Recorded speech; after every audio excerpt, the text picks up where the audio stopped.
Tubectomy లేదా చిన్న operation చేసిన తర్వాత మళ్ళీ పిల్లలు పుట్టడం సాధ్యమేనా? నేను మీ doctor Prashanti, Sri Prashanti hospital, Ongole. Tubectomy అంటే చిన్న ఆపరేషన్, పిల్లలు పుట్టకుండా ఆపరేషన్ చేయించుకున్న తర్వాత ప్రెగ్నెన్సీ రావాలి అంటే 2 పద్ధతులు ఉన్నాయి. ఒకటి రీకెనలైజేషన్ అంటే తిప్పి ఆపరేషన్ చేయడం, రెండోది టెస్ట్ ట్యూబ్ బేబీ. రీకెనలైజేషన్ అంటే ఆల్రెడీ కట్ చేసిన ట్యూబ్ 2 భాగాల్ని మళ్ళీ కలిపి జాయిన్ చేయడం. ఇందులో 50 to 60% మాత్రమే సక్సెస్ రేట్ అనేది ఉంటుంది.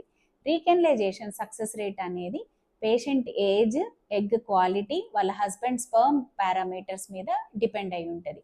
అంతేకాకుండా ట్యూబెక్టమీ ఆపరేషన్ ఏ పద్ధతిలో చేశారు అంటే కాటరీ చేశారా లేకపోతే రింగ్ వేసారా అనేది కూడా ఇంపార్టెంట్. ట్యూబ్ సర్జరీ చేసిన తర్వాత ఎంత లెంత్ మిగిలింది, మినిమం 5 సెంటీమీటర్స్ లెంత్ మిగిలితే కానీ ప్రెగ్నెన్సీకి ఛాన్సెస్ అనేవి బాగుండవు. మీరు ట్యూబెక్టమీ తర్వాత మళ్ళీ ప్రెగ్నెన్సీ ప్లాన్ చేసుకుంటుంటే మీకు రీకెనలైజేషన్ సరిపోతుందా, ఐవీఎఫ్ సరిపోతుందా అనేది మీ గైనకాలజిస్ట్ని కన్సల్ట్ అయ్యి ఒపీనియన్ తీసుకొని ప్రొసీడ్ అవ్వండి. మన నెక్స్ట్ వీడియోలో రీకెనలైజేషన్ సక్సెస్ స్టోరీ ఒకటి చూద్దాం.